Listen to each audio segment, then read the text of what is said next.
I'm really excited to be here, and it's great to see you all here. You're already doing something right because you're showing up this early for information about something that could have a huge impact on your future and the opportunities that follow and the friendships that you make. And this, I think, is a perfect example where Joey and I met in Moldova, where he was interning and I was interning because of scholarships, and we're friends, and that's really exciting. So it has a lot of potential to it, and congratulations just for showing up. It's also, I'm in the middle of curfew in Kuwait, so I have nowhere else to be, and I am very glad I get to be here because this is the most exciting thing about my evening. I can't leave. But I guess I'll give some backstory to how I came to the Fulbright and the Pickering Fellowship. Maybe there are elements in this story that you can identify with, maybe not, but then I'll dive into some additional details about the application process that I remembered, and that I like to share with others when they're interested in applying, and we have a conversation about that. And I have a lot of conversations with students who are interested in applying. So that offer extends beyond this. If any of you want to talk offline at a certain point, I'm happy to do that. But so the Fulbright, I went to Vanderbilt for my undergraduate degree, and Vanderbilt had a partnership with some high schools in Malaysia, where these high schools in Malaysia were feeder schools to Vanderbilt University for these Malaysian students who were top performers to come to Vanderbilt and to study engineering exclusively at the government's expense. And then they would go back to Malaysia and say thank you for paying for my education by working in a handful of companies in Malaysia. But as a result of that, there were a lot of Malaysian students at Vanderbilt. It will probably not shock you to learn preemptively that I did my Fulbright in Malaysia, but more to how I came to Malaysia. I enjoyed teaching. I enjoyed international things. I had already traveled by that point of my senior year when I was applying for the Fulbright. I had traveled to Cambodia, where I spent a summer, and I had traveled to Uganda, where I'd spent a summer, and other places before. And I was lucky enough to be able to travel and to figure out that I liked it. And I also liked teaching, and some friends of mine from a scholarship program I was part of at Vanderbilt, we came up with this idea of doing international teaching via Zoom, when Zoom was a little more uncommon than it is these days, from our dorm room to students who were in Malaysia, who were probably going to feed into, at least have the chance of feeding into, Vanderbilt. So we started a program where we were basically doing a Fulbright, but from our college dorm room, waking up really early in the morning to connect with these students in Malaysia, teaching them English, learning about their culture. But the neat thing about this program is that we partnered non-Malaysian students at Vanderbilt with other Malaysian students at Vanderbilt. So it was kind of bridging cultures in two directions. It was the non-Malaysian students at Vanderbilt getting to know more about their fellow Vanderbilt students who were from Malaysia. And then also that teaching pair teaching English to the feeder high schools from Malaysia. So I already had my feet wet with this Fulbright teaching English abroad, but from my dorm room. And I knew right away that I was interested in applying to Malaysia specifically for the Fulbright program. Some of you may already have a country in mind for the Fulbright, if you're interested in the Fulbright. Some of you may have no idea which country you want to go to. But the great thing about the Fulbright program is that for some, there's a very, very clear reason and a justification or a history with a country that makes sense for your application. And for others, and this was the case for many in my cohort, they had other reasons why Malaysia was exciting to them, but not because they had a personal connection to Malaysia. And so I want to make sure you understand that you don't have to have any personal connection to the country that predates your application. If there's something about the country that you know academically about the politics or the problem sets that are there or the part of the world that interests you, that's totally fair game. And so I hope that's liberating, but it also can be maybe paralyzing because then you have so many options to choose from. So that was how I came to the Fulbright program. How I came to the Pickering program is, I think, way more exciting and interesting. I was on the speakers committee at Vanderbilt, which meant that we were in charge of bringing in these high profile speakers who had accomplished very exciting things in their industries to give talks to Vanderbilt students. And Vanderbilt had this annual symposium that they did where they brought in big shots from the political and government space. And Colin Powell came to Vanderbilt. And he was very accomplished in his career. He was chairman of the Joint Chiefs of Staff, Secretary of State, served at the National Security Council, and I was very excited because I was interested at that point in going into government perhaps, or public service. And being on the speakers committee meant that I was able to have dinner with Colin Powell because the committee met with the speakers the day before they gave their talk. And so I was quite nervous because I had a very specific question in mind that I wanted to ask Colin Powell.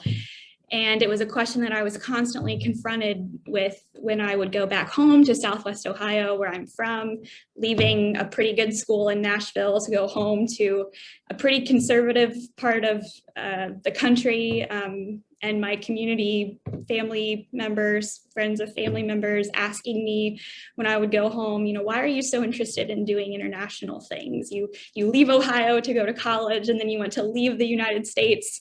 Why? Where we have third world needs in the United States and serious problems here, why not invest here? And that was a very serious question.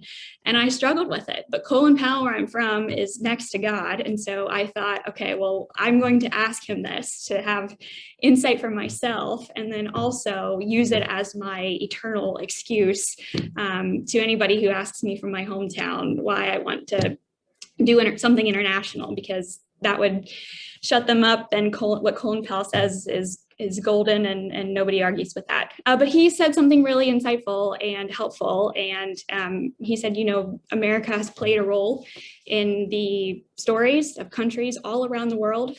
We've played a role in shaping their history, certainly shaping their present. And it only makes sense for America to continue their involvement in shaping the future of many countries around the world. And have you thought about the Foreign Service? I had no idea what the Foreign Service was, but I thought this was probably not my moment to ask somebody like Colin Powell, what is the Foreign Service? But it had the word foreign and it had the word service. And I was interested in that because I had been doing foreign things, and I had made service a part of my life in college and growing up and in high school. So I immediately went back to my dorm room and Googled this thing called the Foreign Service. I was interested.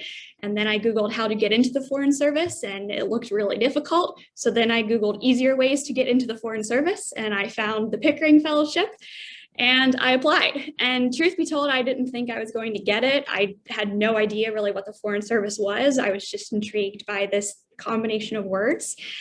So I put it on the back burner after this application went out, because as you've already learned, there is a long waiting period usually between when you're applying for something and when you hear the result.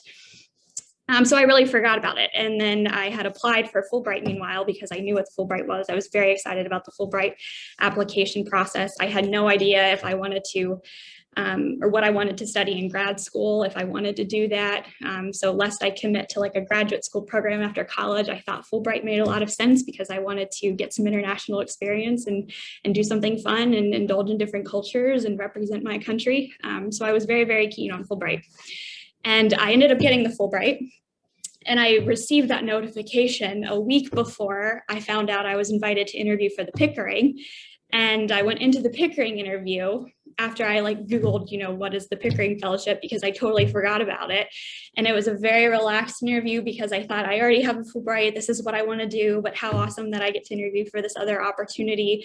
And I think maybe because I was so relaxed, because I knew the Fulbright was in play, something went well about the interview for the Pickering. And because Thomas Pickering was a Fulbright himself, as I understand it, they do allow you to do both the Pickering Fellowship and the Fulbright Fellowship. So you can apply to both, you can do both of them. I have done both of them. And here I am. And here I'm in Kuwait, fulfilling my Pickering Fellowship responsibilities, which included 2 years of grad school. So I've done that. 2 internships with the State Department, one domestic and one abroad. I've done that.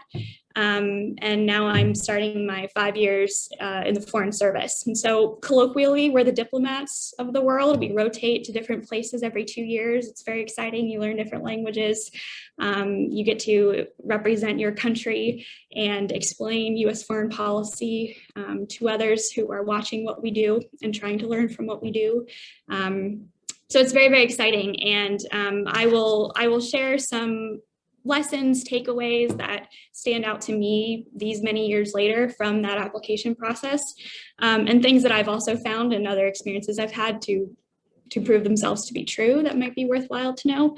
I'm a maximalist when it comes to these opportunities. If the only thing that's separating me from a non-zero chance of getting something that could open a door to other things in my life that could yield great experience and great relationships is hard work, then to me, that's no excuse. So if you're willing to put in the work, you'd be surprised by how many people are not willing to put in the work and how having a hard work ethic is going to help your chances. So don't let the hard work intimidate you. And I think hard work many times, counts more for the kind of experiences you've had or how smart you are, or what GPA you have, or what kind of degree you're getting. So be willing to work hard and be willing to go after many opportunities because one might work. I applied for Teach for America. I was rejected from the Peace Corps. I applied for Princeton in Asia. I applied for critical language scholars. I applied for the Schwartzman. I applied for the Marshall. I applied for the Truman. I applied for a ton of things. 2 of them worked. Many of them didn't, but 2 of them worked, and it changed my life. And it gave me funding, and it gave me 8 years of opportunities. The other thing I'll say is to find great mentors. You have already, several here in this call who want to help you through the process, through the writing portion, which is very important. You will go through many drafts, 5 to 12, like, we're not kidding. It's a lengthy drafting process, but it gets better the more you do it. And you're honing your argument and you're focusing the why, and the why question is really important. And sometimes the why matters, more than the what. So if you can zero in on why this makes sense for what you want to do, that's important, but it doesn't come easy through the writing. And a lot of it is just getting out, what's at the top so that you can get to the bottom of that thought. Take risks. Just because something isn't 100% exciting to you, or you don't feel like you're 100% qualified, create opportunities where you can invite surprise and maybe figure out that you love doing something. I had explored Southeast Asia before, but I had never been an official teacher, but I really, really loved it. And I would encourage you to take risks in your application and the kinds of things that you apply for. The non-zero chance is really big. Yes, there are numbers and there are statistics at the end of the day, but there is a non-zero chance. And so you certainly won't get it if you don't apply, but if you do apply, you might get it.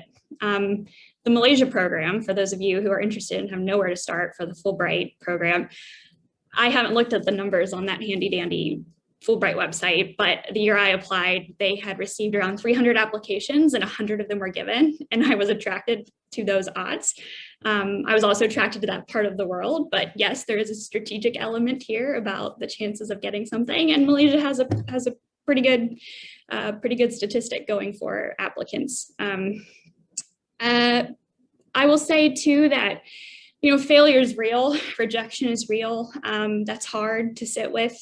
And heck, I just had my most recent rejection letter last week. I applied for something and I didn't get it. And, that's part of life. But the butterfly effect goes both directions, because one door opens and that leads to so many opportunities. Because certain doors close, that opens other opportunities as well. And I think that cultivates a part of your character that you can bring out in your applications and future applications and in other things that you do. But yeah, it's real and it's hard. But I think you can ask anybody who's gone through the application process to talk about applications they didn't get, because the reality is you'll be told no more times than you'll be told yes.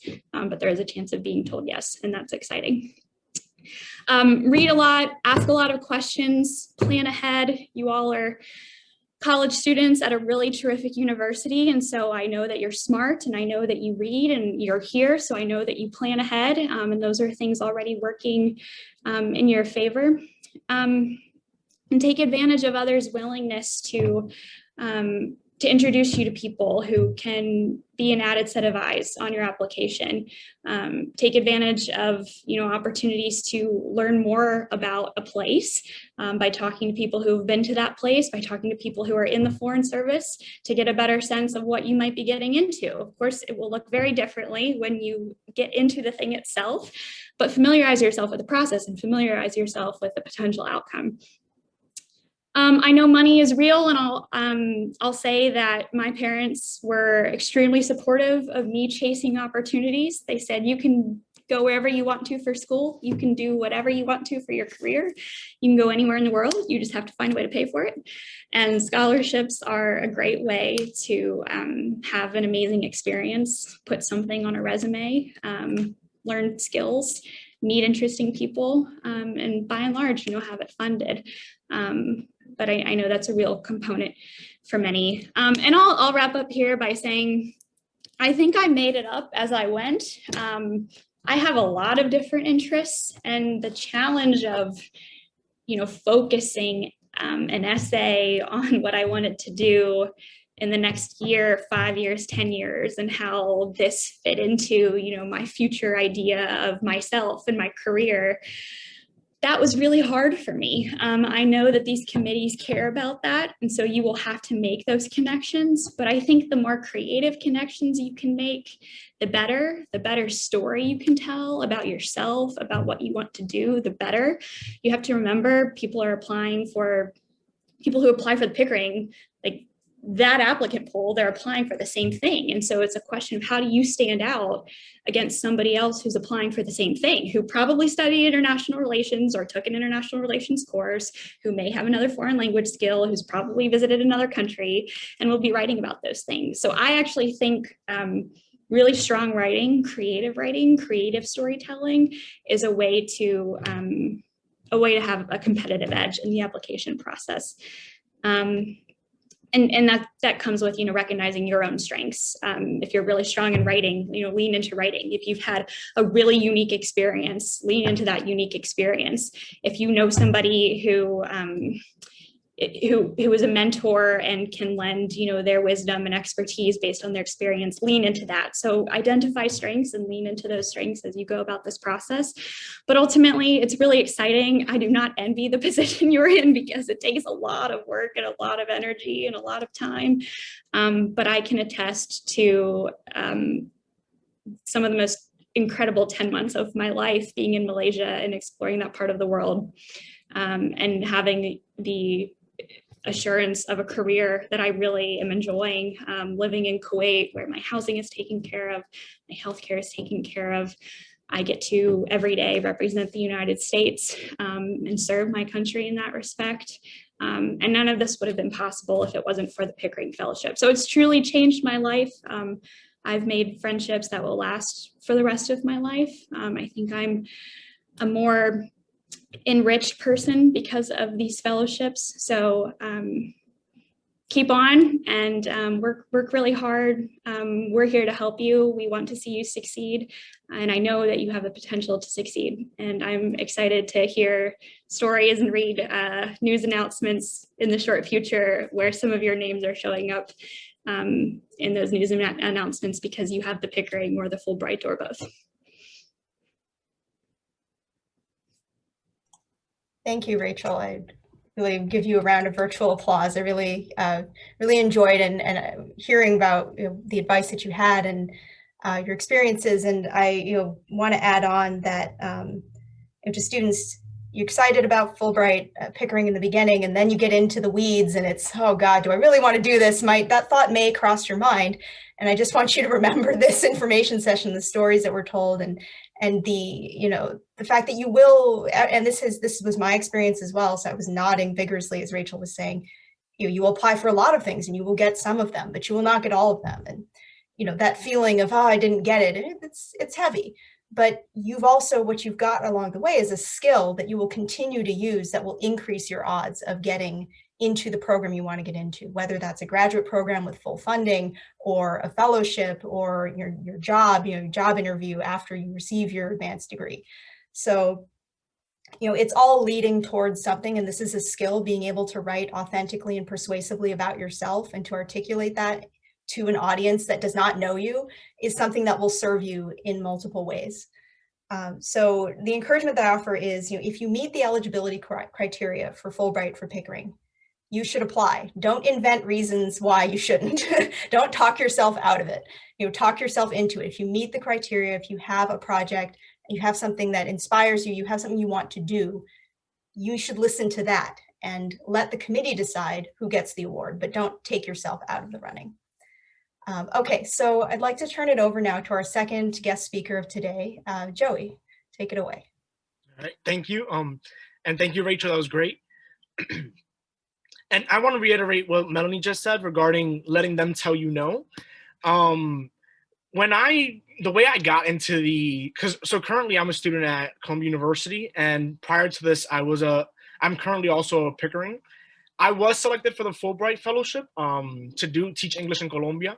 And then, as we all know, COVID-19 hit, and well, now I'm taking classes through Zoom, right?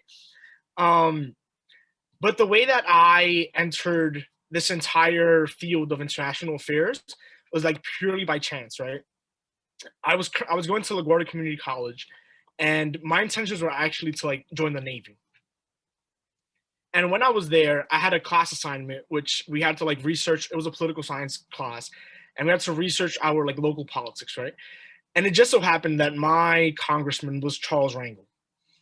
And as I'm Googling Charles Rangel, pops up this program called the Rangel Scholars Program.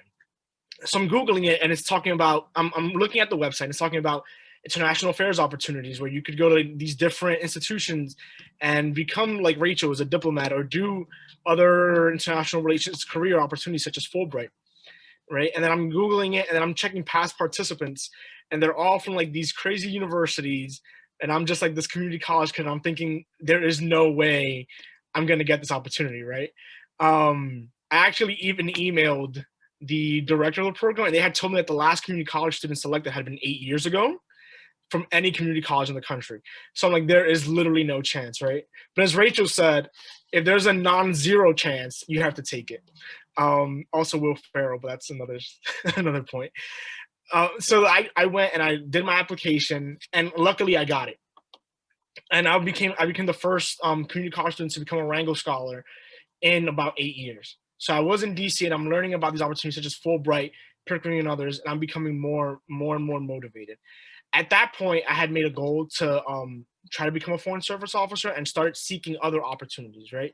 And many of them I didn't get, and a lot of them I did, right? I got the Rangel. I got this other program called US FSIP. So depending on what year the students are here, it's another one that you should look into. It's a 2-summer internship with the State Department.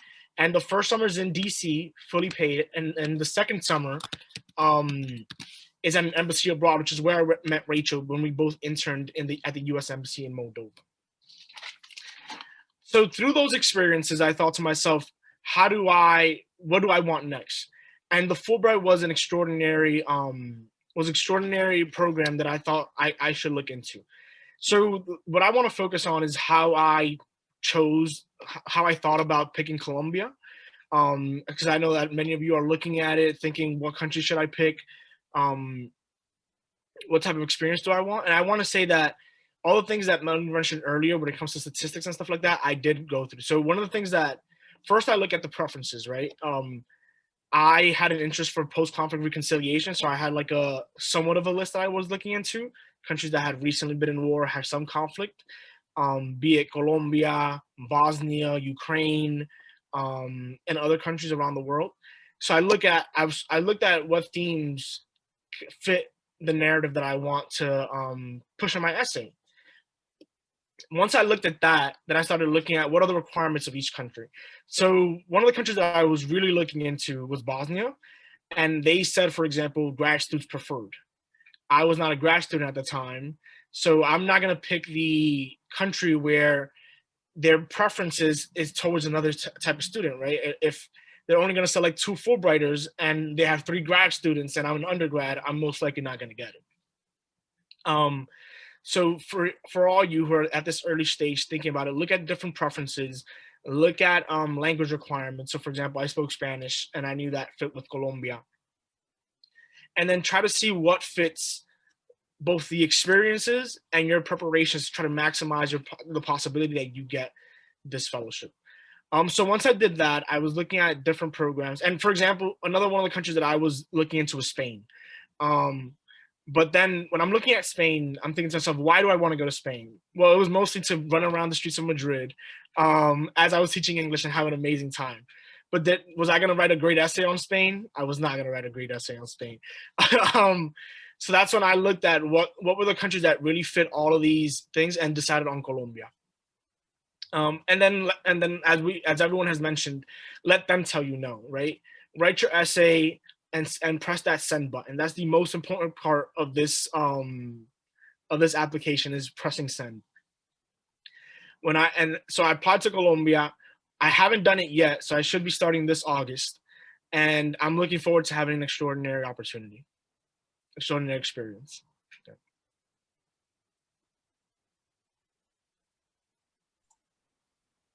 Thank you, Joey. And I hadn't realized that you'd also had the Fulbright. So, you know, this is great. This is perfect. We have the two Fulbright Pickering scholars here. And then, so a question that I've gotten from students is, well, how's the pandemic impacting Fulbright for the next year? And as you heard, Joey's going to be heading out there. And so starting January 1st, 2021, Fulbright resumed some of their in-person exchanges. And so, you know, they expect to have the program running as it would for the year that people applying this year would be, which would be the year after this year. So we're looking at a bit ahead. Oh, go ahead, Joey.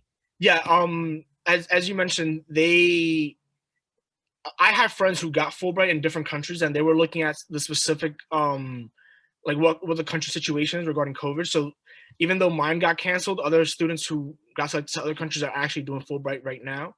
And I'm sure if you apply now by, what would it be, fall 2022 that you would start, or like, or beyond, depending on when you get selected, it will you will probably, I'm almost certain you will be in person. So therefore, definitely apply, and I don't think COVID is going to be that much of a roadblock. Yes. Absolutely. And so I see you're putting in the chat, Rachel said Joey is Colombia. Yes, you are. And then we had US FSIP.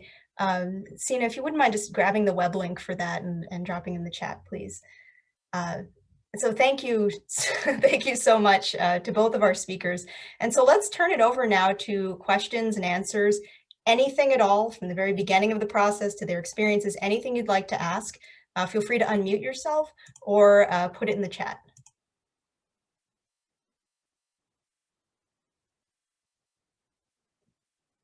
Oh, thank you, Marcus. Yes, and Marcus is reminding me, I forgot about this.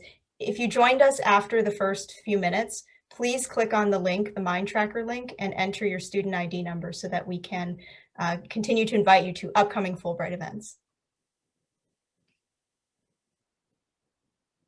Yes, thank you, Sina. I see the link for the internship foreign service program that Joey was telling us about.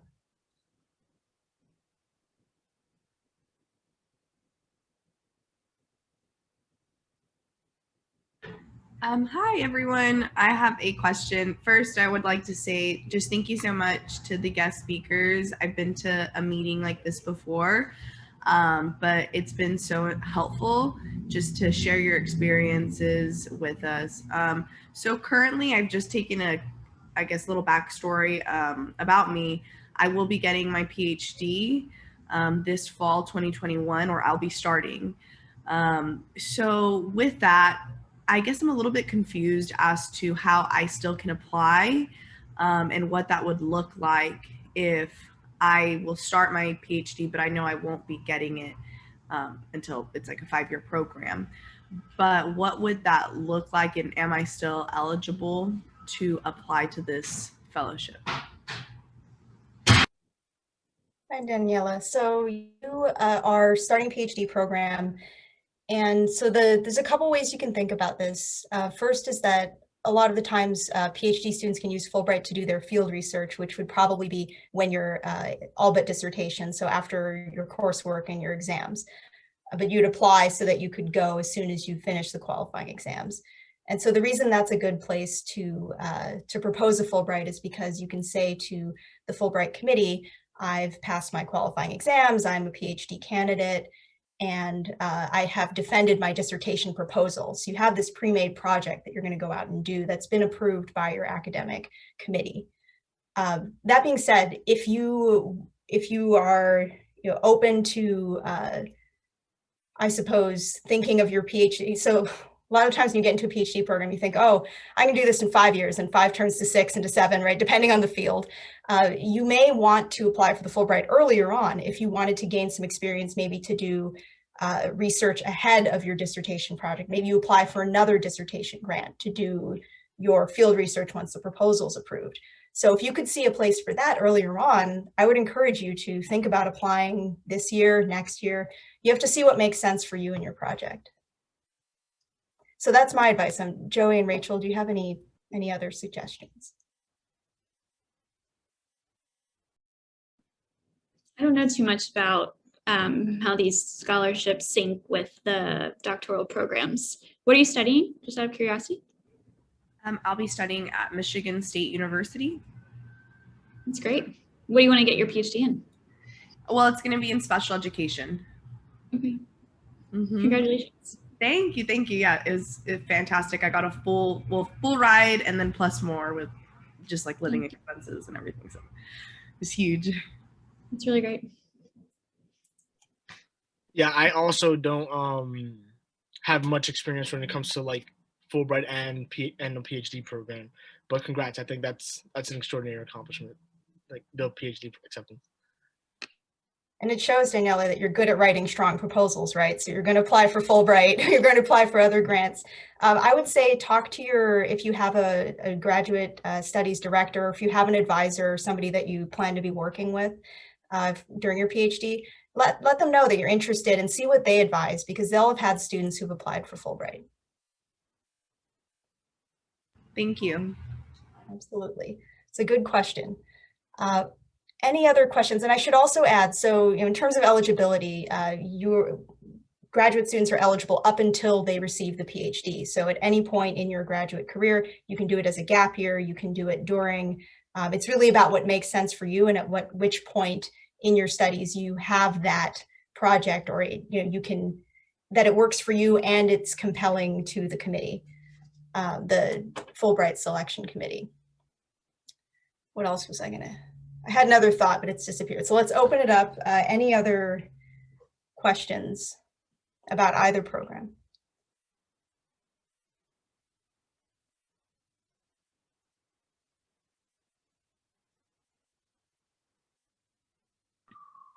I guess as we wait for questions, I'll make a comment. So one of the things that I think sometimes scares some students off are like thinking that like you might need like a 4.0 GPA and stuff like that to get these programs. And I think that that's not, well, I know for a fact that's not true. As long as you meet the minimum requirements, please apply. I know, for example, Pickering had a 3.2 GPA requirement, and I was literally like at a 3.26, and I still got it, right? So a lot of people think that you need like that 3.9, that 4.0 in order to be competitive and apply for these, but they really do look at it holistically, and they see like what type of classes did you take? Well, not just what type of class, but like what are your other experiences? What do you add to this program? Because like a lot of times, depending on what you study, your grades are going to be based off exams. And there's not going to be a situation in the Foreign Service or in any of these programs or Fulbright where they'll tell you like sit down and answer question 3 to solve a problem, right? So I wouldn't worry so much about like grades as long as you meet the minimum requirement and certainly apply. And to that point, I want to add that the intimidation factor of you're hearing from our 2 very, very successful awardees, and it's hard to look back at was there ever a point in which they were in my position and really didn't know how well they would do in these competitions. But let's see what I would say about this. these awards are targeted towards the level that they say students are eligible. So as a recent graduate, you're not expected to have all the experience that you might see a Fulbrighter has now, right? I mean, they're looking, when they say, we require you to have a bachelor's degree, we want you to have these characteristics, that is, they're being honest, that is what they're looking for. You know, of course, there are better, stronger ways to kind of couch your experience and make it come across to someone in an essay, but don't discount your experiences and be willing to look deep into, okay, why do I want to teach? Why do I want to do this research project? And unearthing that in your experience, that's really the work. That's why writing takes so long, is because you're putting out, your first draft, you look at it and you say, okay, but I can express this in a way that no one else, no other essay they're going to read is going to say exactly this. And so they will learn something about me that they couldn't know if I hadn't articulated it that way. So let's see here. So I just encourage you. Oh yeah, go ahead, Rachel. Oh, just real quickly, to this point, yes, I mean, your applications do express things that you've done, things that you've achieved, things that you've learned. And while these scholarship opportunities are, undeniably an investment in you for the things that you've done, I would say beyond that, it's an investment in you for the things that you will do. And they take this perspective of, you're young, and of course your experience will be limited. Of course your list of accomplishments will be limited, but these are individuals who are motivated and who, whether they get a yes or they get a no, they will go on to devote themselves to a field and to public service and to learning and to making a difference. And so in that sense, you all are qualified because you're already investing in yourself and in your education, and that is inherently future oriented. And I would say that these scholarship committees also have that future orientation to viewing applications. So take that to heart. Yes, absolutely.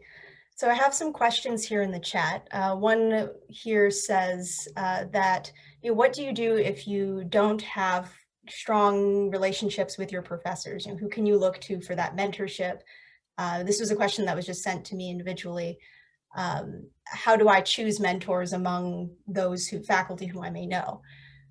So I'd be interested in hearing what Joey and Rachel have to say about this. The advice that I give to students is if you are earlier on in your academic career, to cultivate those relationships. I mean, you've heard before, go to office hours, ask questions, build those relationships, participate in research. Professors are a lot more accessible than they might seem, and want to help, and talking about, I want to apply for Fulbright. And if you're interested, if you're earlier on in your career and you're thinking, okay, I'm not eligible to apply this year, write to me. Let's set up a time to chat. We can talk about ways to get connected with Fulbright faculty at UTEP. I can connect you to other Fulbright, other UTEP students who have applied for Fulbright. So there's a really vast network. We have a committee of over 20 Fulbright faculty at UTEP who participate in the interviews. And I know that a lot of them would be more than happy to talk with students and to be one of those professional connections for you. The other thing I would say is to not be afraid to ask professors for letters of recommendation. So this will be a topic in one of our Fulbright workshops. Really goes for all fellowships, is how do you get a good letter of recommendation? How do you give the professor what they need to write you that strong letter? So you're going to send them a couple of bullet points of, here are the characteristics that I'm highlighting in my application, leadership or intellectual curiosity, which I demonstrated in my class project with you on X when I presented on Y. You refresh their memory of who you are and what you did, and you give them your resume and maybe a draft of your essays if they're at a point where you're ready to share them. And that allows the faculty member, when they sit down to write your letter, to say, oh, I remember Rachel, and she did this project, and so I'm going to talk about this. And I remember when she gave her presentation, she engaged students by doing this. So this is why she'd be a great teacher. So these are some of the ways that you can bridge that gap between worrying, oh, I don't have a professor who can immediately speak to me. I mean, not most people don't have a professor who just has a letter right in their head. You have to give them some information about you. So that would be my advice. Joey and Rachel, what would you say? Yeah, that's sound advice. I would also reiterate that what you said, that if you're like early on, please try to cultivate those relationships with professors. A lot of professors do want to help you. Like even in my earlier days when I was in community college, I made relationships with professors that I still hold to this day, right? Like they were great mentors, great allies. And make sure you're like reaching out, talking. Like a lot of professors, people barely go to office hours. So if you're like the only one there, every once in a while, find professors who you connect with, who teach the things that you're interested in, and that'll help. And then also like what you mentioned regarding the recommendation package. So what I would do is that I would have something prepared with like my resume. I would have a draft of my personal statement. So that's why you want to start the personal statement early.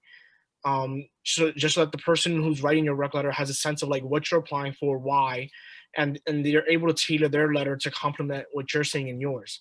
So I would say that I think, and that's once you're early on. Afterwards, I would say, because one of the things about the rec letter is that it's not necessarily who writes it for you, in terms of like people think it has to be this like big name person. It's more how well does the person know you, right? Like how well can they testify that you're the person you say you are in the rest of your application. So I would regardless of where you are in your academic trajectory, I would try to start fostering those relationships with professors, because that's going to take you a long way. Yeah, I think what's been shared, like Joey said, is very sound advice. If I can add, I'm a big literature fan and poetry fan, and Walt Whitman, maybe you've heard of him, maybe you haven't, but he said something that I hold closely. He talks about us containing multitudes. You know, we are multitudes, and I would encourage you to look at the applications closely to see who needs to write the letter of recommendation. Sometimes it is a professor. Sometimes they're just very open-ended, you know, have this many letters of recommendation.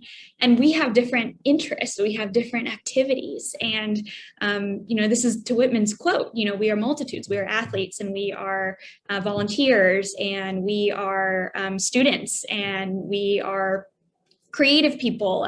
You know, we do different things, and there are different things that make up who we are.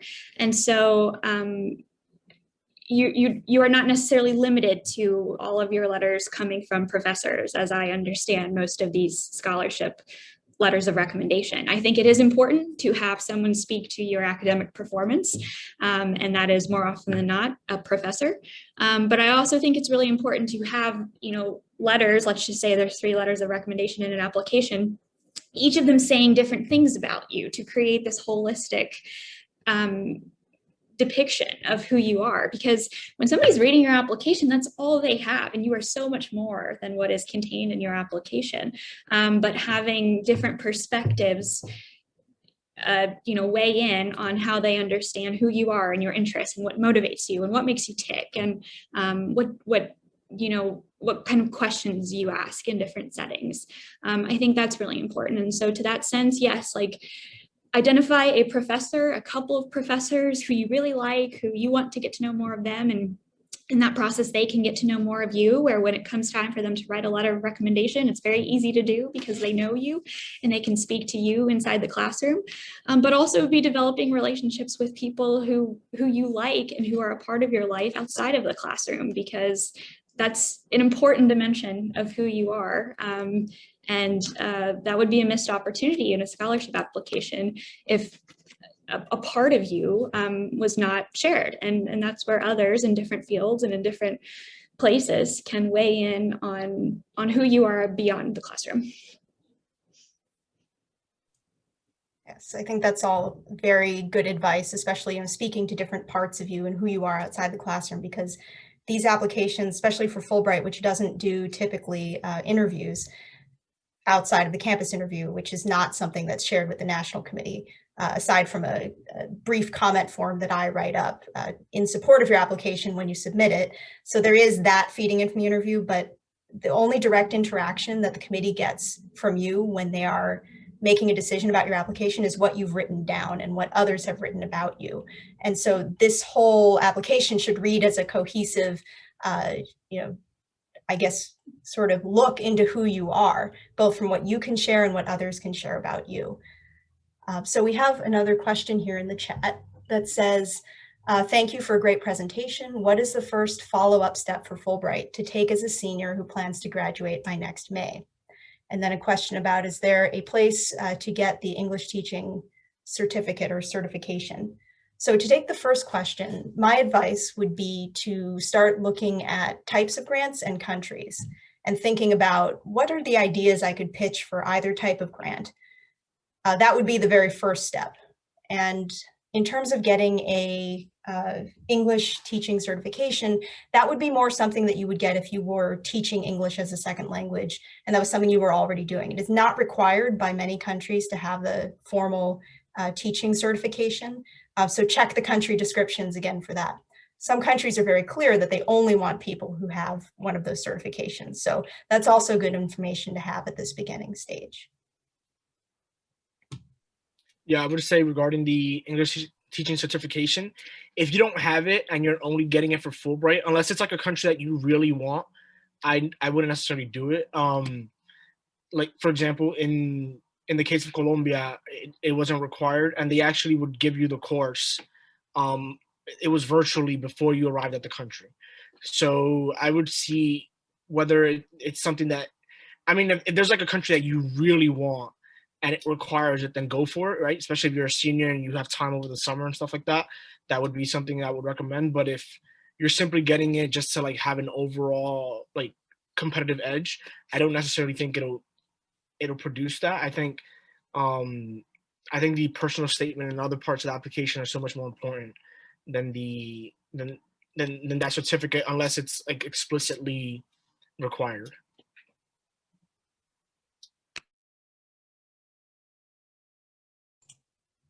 So we have another question here.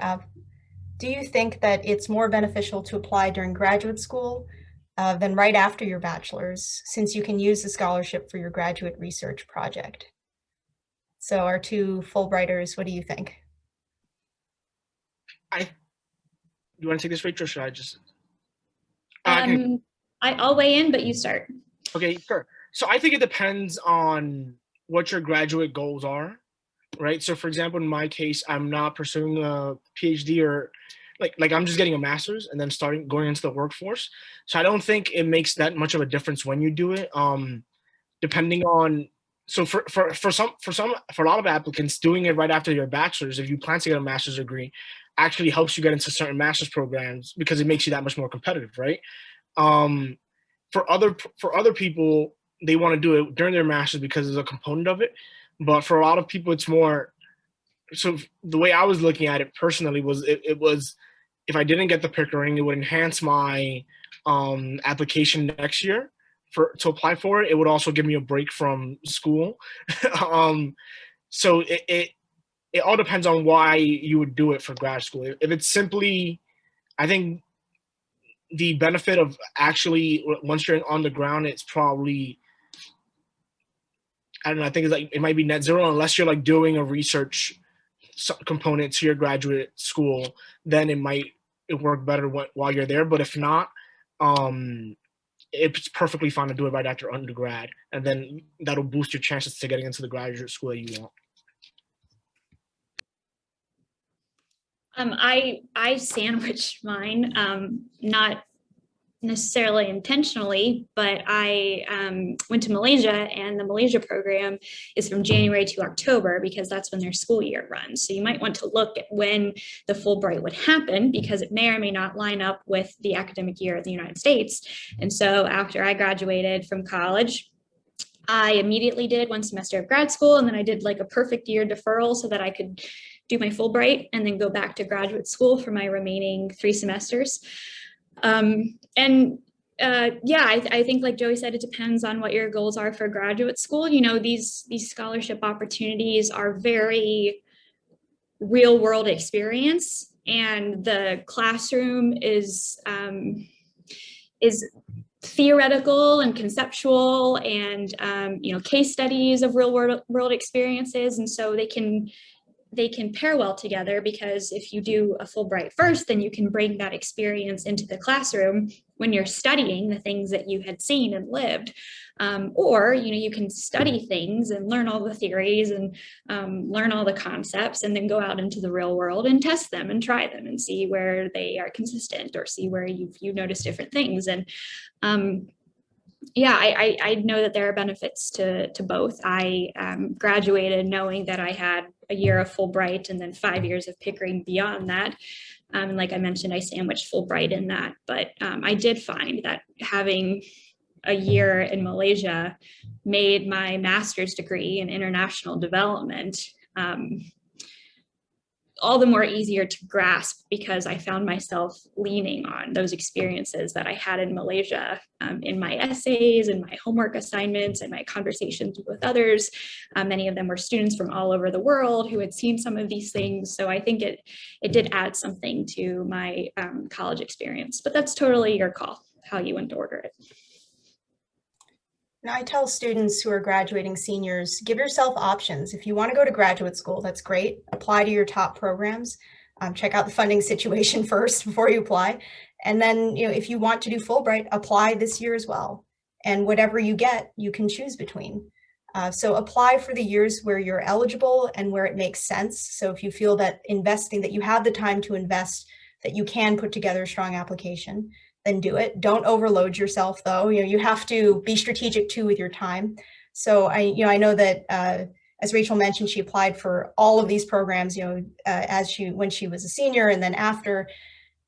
But there was a certain number. I mean, you can't apply to 12, right? You know, it's like you pick the ones that align with what you want to do, that you fit the profile for what they're looking for. So you're making a strategic choice about where you invest your time, but also bearing in mind that the self-reflection that one does to write a Fulbright essay is the same sort of reflection you do to write a Marshall essay. I mean, it's going to be a different essay, but you're thinking about who you are, why you want to do what you do. I mean, it's a gift that keeps on giving once you invest the time to come up with that narrative and start writing that narrative for yourself. And I will say here, I failed my first Foreign Service oral assessment. Joey, I have no idea how have you done that, the oral assessment? You don't have to tell me how you did, but have you done it? No, it's been canceled so far. Oh, okay. For us, at least. Okay. Well, in the Foreign Service, you have to take this oral assessment. It's a day-long thing in Washington, D.C. And afterward, they tell you if you pass, if you didn't pass. And I failed my first one. And I think that is because I didn't have a lot of experience I could draw from about being in an embassy, encountering these things in the real world. But the second time I took my oral assessment, I had already interned at the State Department. I had spent more time abroad for my Fulbright, and I had, you know, a host of experiences that I lived through where I could say, you know, here was a challenge I had, here's where I thought about a solution, here's what worked, here's what didn't work. And these were real things. I didn't have to make them up. They had the benefit of being true, as opposed to, you know, having questions in an interview where you have to conceptualize, you know, how you might respond or draw from theories or kind of make it up. But real world experience is nice because it's a great set of ideas and fodder for answers to interview questions down the road or other application questions. And also, I think, especially like when you look at like me and Rachel, sometimes it looks like the path is linear, right? Like you did all these different things, but a lot of times we were just applying to, obviously, like Melanie said, like we're not applying to like 20 programs in 1 year. A lot of times we're applying to like 4 or 5 or 3 or 4. And then based on who accepts us, that creates the path, right? I think if you're looking at like graduate school or Fulbright, I would look at it as graduate school and Fulbright. And then oftentimes it'll decide for you what you'll end up doing, right? Like sometimes you'll get into Fulbright and not necessarily graduate school, and then with Fulbright, get into a better graduate school, and then it looks like it all makes sense, right? Like that was the perfect decision. Sometimes you'll get into graduate school and then Fulbright, and then like down the road, it's like this person did both, and it seems to make sense. But I would say keep your options open, as others mentioned. And you can do this also for those of you who are, freshmen, sophomores, juniors. There are ways to, build up experiences that you've probably already thought about. So study abroad. UTEP has had 12 Gilman Scholars in the last year, so that's an award to look at for sure. We just had a master's student win a critical language scholarship to study Portuguese. So if language is part of what you see yourself learning for your career, for graduate school, for research, definitely look into that. There are a lot of programs too for educators. So the Institute for the Recruitment of Teachers is a program that I can also connect you with. A lot of things that you're eligible for as undergraduates, including for juniors, the Hawkins Scholarship, which is a UTEP program that is modeled after the Rhodes Scholarship. So there are a lot of kind of preparatory experiences that can expose you to things that you can learn and take with you as you move towards Fulbright and graduate school, that are all part of, just expanding your options. And as Joey said, I think, put it really well. It's, it looks linear, but it's really scattershot and, oh, this door open, I'm going to walk through there. And then, and it looks really neat on a resume, but you've heard of the concept of a failure resume. I mean, my failure resume would have a lot of paths that, that didn't happen, but the ones that did, you find it's, I think I've told students before, I applied for, 10 dissertation fellowships and I got, 1. But all you need is 1, right? So that's that's our realistic pitch to you as to why you should apply for all of these types of awards. So we have a few more minutes left with our guests. Are there any other questions? Really, anything at all? I'd make the most of our wonderful resources in this room. Yeah, I have a question.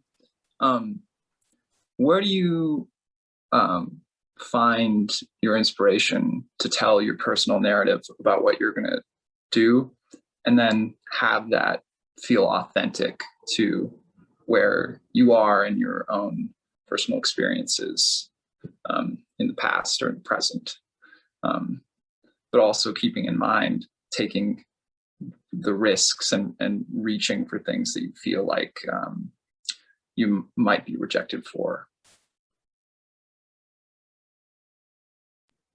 James, that's a really good question. What are you studying and what year are you? I'm a master's student in political science. Okay. And this is my first semester, so first year. Okay. Great. Where are you from? El Paso. Okay. Yeah, that's a tough question. These applications are inherently risky because you're putting yourself out there. You're trying to explain to somebody who knows nothing about you beyond what they have in their hands why this is a good fit, why you're worth it, why you will go and do something great. But that aside, like, you're worth it, you will go do something great, and these are great experiences, just objectively. So I think being realistic about what this is, it's an opportunity, it's competitive, it would be great if it worked out. It's not the end of the world if it didn't work out. And there are so many other things you can do with your life to be successful that it all doesn't hinge on this. That's easier to kind of wrap your mind around beforehand than it is like when you get an email or a letter that says no. But about your question of how you craft an essay that is reflective of who you are and being authentic, and how to make that exciting and creative. I think personal reflection is really key. I think this is where mentors come into play here, because as you have conversations about the questions that you're asking and the experiences that you're having, they will remember those, and they can be a sounding board for you to say, why don't you think about this thread in the story, or maybe this is the question you're trying to ask. And you have your own blind spots. And so finding people who you can invite into your life to share these experiences, to talk through these experiences with, that's a shared knowledge base, and somebody who can help you create your essay when it's time to create your essay, somebody who can help edit your essay when it's time to edit your essay. And I go back to, pay attention to the things that move you, pay attention to the things that excite you, because that is like a good litmus of authenticity. Where does your mind wander in your free space? And, what kinds of classes really excite you? And a professor that you loved, why did you love that professor? Was it something about the professor? Was it something about the content? I think those are good questions to ask to kind of, drive home what to include in your essay to make it sound and come across more authentic. But I would find creative ways to tell a story, if that is illustrating something that you saw, calling to mind a conversation that you had, a book that you read. I find a lot of my inspiration in the things that are around me and the conversations I have with people and the things that I read. And so just doing more things and reading more things and having conversations with people, those are all things that you can include in an application to give somebody a real honest and earnest portrayal of what inspires you and what makes you think. Because people who read thousands of these things have really good radars for what is a canned essay and what is an honest essay and what is a standard essay and what's a creative essay. So I think the challenge here is really, how do you be creative and how do you be authentic? Yeah, I think, Rachel, you answered that perfectly. I would say, in my own experience, when I was looking at Fulbright, for example, and as I mentioned previously, I looked at Spain, and Spain was the country I was going to apply to. But as I reflected on why Spain, it wasn't any reason other than I just wanted to be in Madrid and just have a fun time. So I think that reflection of what is it that, as Rachel mentioned, what is it that excites me, stuff like that. That's the key to it. And another thing that Rachel mentioned that I want to reiterate is that it might sound contradictory, but actually editing a lot. And reviewing your essays goes a long way to that, because you might think, oh, my first draft is my most authentic self, right? I'm just going off the top and putting it on paper.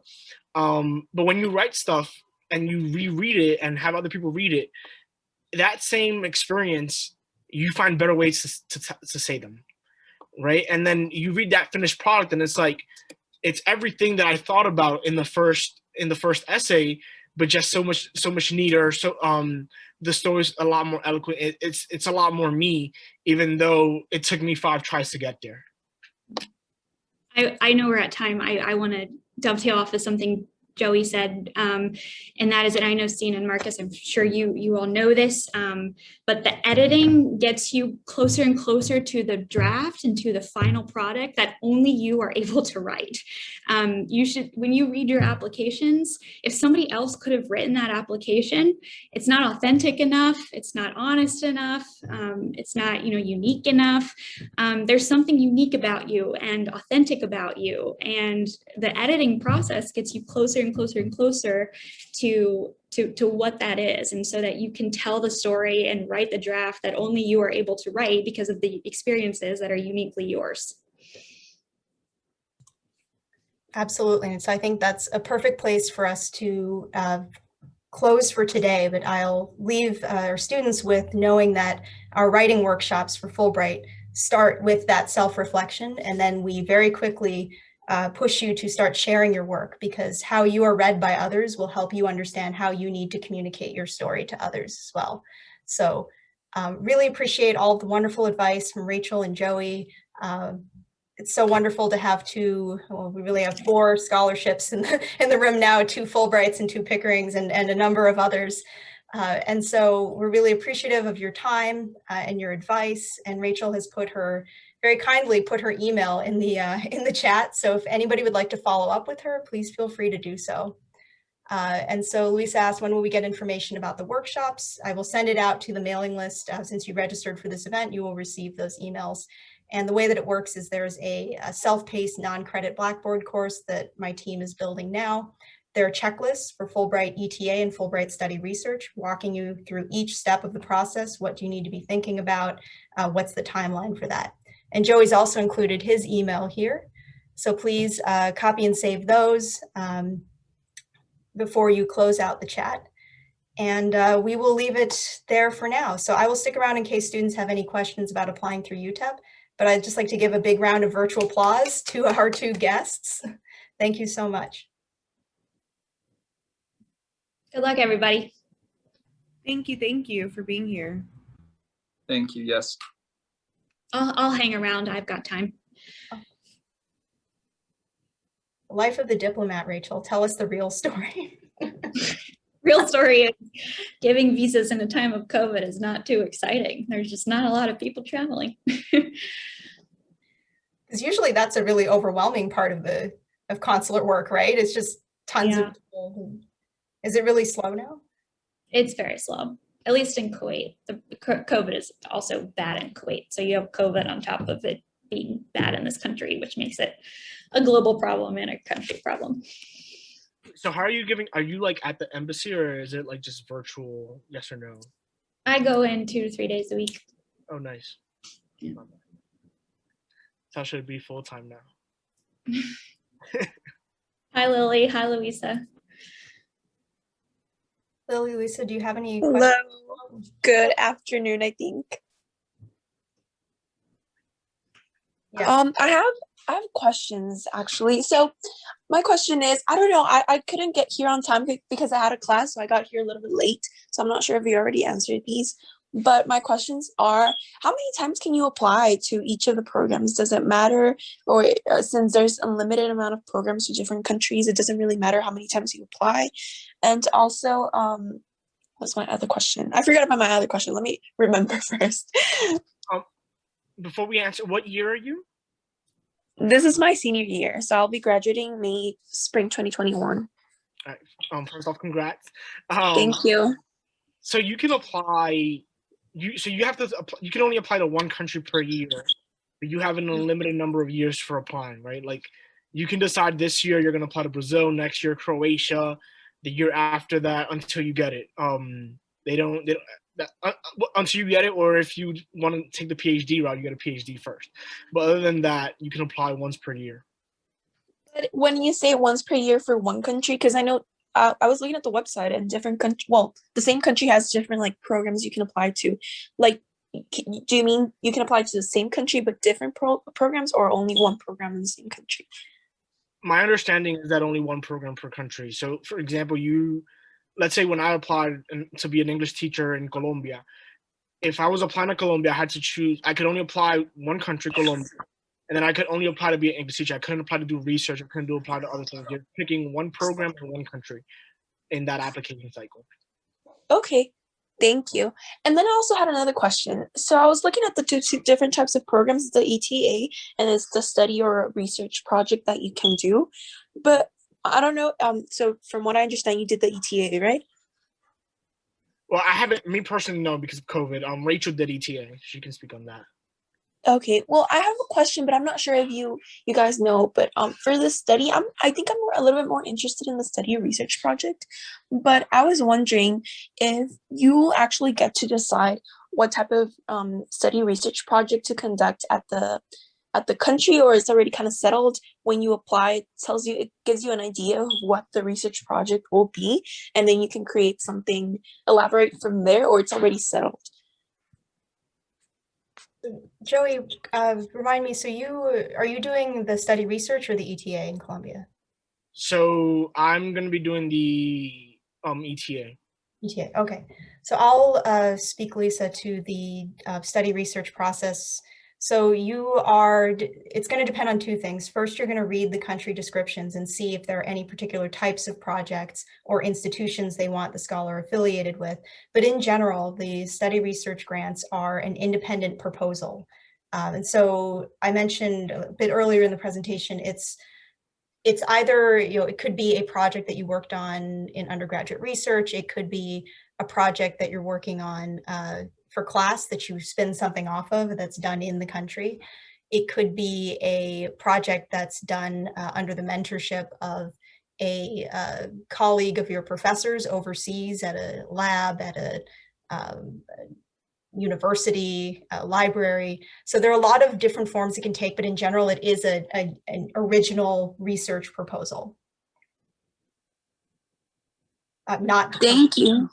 Thank you so much. I have another question. So my background, my major is in the College of Science, biochemistry, but I'm really interested in conducting research in the social sciences, so like anthropology and that kind of field.